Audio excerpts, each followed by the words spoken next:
This video brought to you by the fine folks at Teeblox. Teeblox is an affordable subscription-based service that delivers custom t-shirts straight to your doorstep, with licensed art from Marvel, DC, Disney, Star Wars, Naruto, Game of Thrones, Breaking Bad, and a whole lot more.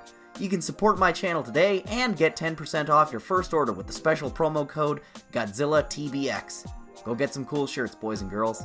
This time we're also running a special GodzillaMendoza giveaway for a free first month for a Teeblox subscription. Follow the instructions in the description for more information. Wow, say that 10 times fast. Well, Hulk is kinda sorta mainstream again after being featured as the Buddy in the hit new buddy comedy, Thor, Fraggle Rock, Thor, Rags-to-Riches, Thor, Tired of wearing the wig all the time, Thor, What Meek Do in the Shadows. Planet Hulk. Fun fact, it's actually a nose and not just a really high up mouth. Whatever, intros are hard, you guys came to see a game review. We're gonna figure out which was the best 3D Hulk game. Excluding that PS1 game because I can't find a copy of it. So let's hop on back to the forgettable year of 2003, where Ninja Turtles roamed the streets, Spider-Man was on the complete wrong TV channel and everyone acted surprised when it got cancelled for some reason, and the depressive Green Giant got his first movie by the director of Crouching White Tiger, Hidden Fin Fang Foom. I present to you, the Infraggable Krunk. Hulk smash, puny human! The story is mostly just excuses to get to random set pieces and fight hordes of bad guys. A coalition of villains steal some of Hulk's gamma power and attempt to take over the world with it, while he smashes his way there to get it back. Nothing too complicated, it's a means to an end. The graphics are done in this sort of semi-cel-shaded style, and I'm like 80% sure it was just to hide that the character models weren't very good. Everyone looks vaguely like the cast of that boring movie, and they speak like they just saw that boring movie. Betty. My entire life. I need to avoid the military. It's been a year since they hunted me. I won't be taken back. Bruce, stop. The leader is building a gamma army. You must escape and recover the orb. I've got to move the pairs of symbols until I get a matching series. I need to put the symbols in the correct order to find a complete series. Man, they should have just got Ego Raptor to voice him again. Well, it just so happens I'm kind of a specialist on gamma bombs. Right off the bat, I like how this game varies its pace by throwing in stealth sequences as Bruce Banner. I'm sure when it came out, people must have hated it, but I think it's very fitting for the character. The focus on Banner's character is duality between himself and the Hulk, and how they're different people sharing a body. It's interesting to have to solve problems in a smart way and a brute force way.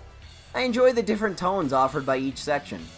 Hulk missions always feel like panicked chase sequences where you're rampaging after some bad guy, or trying to save someone, or you gotta escape from somewhere.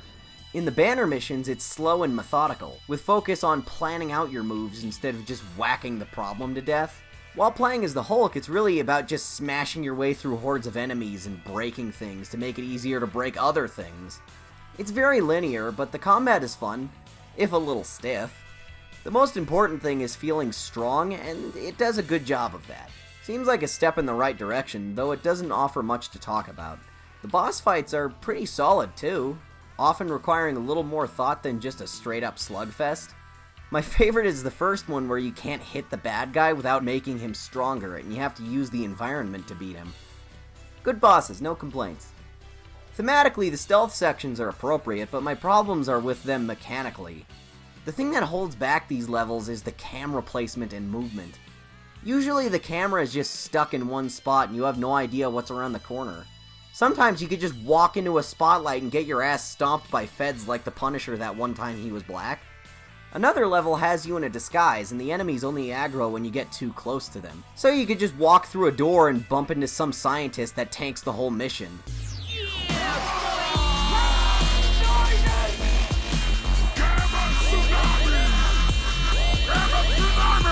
I guess this bad camera placement helps justify this weird mechanic where you pull the trigger and go into a stationary first-person view. Like, the whole purpose of this is to just get a better look at things before you run in head first into them and look like an idiot. Though I'm not sure what point there was in keeping this mechanic during the Hulk sequences, because he seems pretty capable. It's also hard to choke out guards when they walk like 50 times faster than you can crouch walk. So sometimes you'll just run up behind them full speed and strangle them that way. I often found myself rolling into them on accident and knocking them on their ass with my ass, which led to my ass being grass, and of course my jaw is glass. I mean, I don't mean to be crass, but I'm giving this fight a hard pass. Whoa, that's a lot of guards. I'm just gonna chill over here, don't mind me guys, just taking a smoke break or whatever people did in 2003 before they had phones to stare at. Hey, what's up? Just dropped the contact lens. Excuse me, pardon me. Let me just walk on by you there. Another thing you get to do while playing as Banner is putting up that college education to good use and hacking government computers to accomplish various dumb tasks like mixing chemicals and shutting down automated guard towers or whatever. It's a simple little mini-game. Switch out pairs of numbers and letters until the one on the bottom matches the one on the top. I'll give it points in that I've never really seen a hacking minigame like this before, and it's more fun than just clicking random words until you get one right or connecting pipes together for 20 minutes. The first few times you do it, it's simple enough, but damn does it feel like a hassle later. Like here, I have to mix this chemical that will make me turn into the Hulk again. Hey, wait a minute, I thought the whole point was to stop turning into the Hulk so I could get my life back. What the hell am I doing? I should just escape. This is frustrating. Now look what you made me do. They give you such a strict time limit and so many symbols to worry about that it's extremely difficult to match up the sequences. It feels like it comes down to luck because sometimes the random number generation jumbles up the code so much that the first number could be the exact opposite end, which means you have to slowly move it back to the front and make all the other symbols even more mixed up by the time you get back to them. And by the time you get back to those, you've already burnt through a huge portion of the time limit. After a while, I started to get really good at the hacking game, but I feel like I'm missing another mechanic here. Like, I screwed up and didn't listen closely enough to the tutorial, so there's another button to randomize the entire code or switch it to the opposite end or something. Is that in there? Am I crazy? Sometimes you get lucky with the RNG and it's just close enough to the original pattern that you can barely squeak by under the time limit and win. Hey, did you guys remember we're playing a game about the Hulk? Big green fella, smashes stuff. Strongest there is, no? Alright, back to hacking. I could hack a real computer in the time it takes to do this. What the hell? Here we go. Oh, I did it. I feel like there's not a lot of Hulk stuff to talk about in this one. I mean, I kinda like all the bosses you have to fight. And the final encounter with Leader is pretty cool because it requires input from both Banner and Hulk to win, making the two of them feel a little less at odds. Overall, this one has some annoying stuff that holds it back from being more fun than it could have been, and it shows its age a lot, but I didn't have a terrible time playing it, and I might even try it again sometime. So I'll give this one a recommend, if you like the Hulk and you're very bored. Don't you just love when a game ends by baiting a sequel that never happened? It's kinda common actually in superhero games. This one ended up leaving most people unimpressed when it came out, and I can't say it's gotten better as time went on. It hasn't gotten worse or anything, just not better. Thankfully though, Radical Games was determined to improve upon this one while the Hulk brand was still relatively bankable, and followed it up with a sequel you might have heard of. Tune in next time to find out if this one holds up as well as we remember it, and ask the question, is Hulk Ultimate Destruction still awesome? The answer is yes.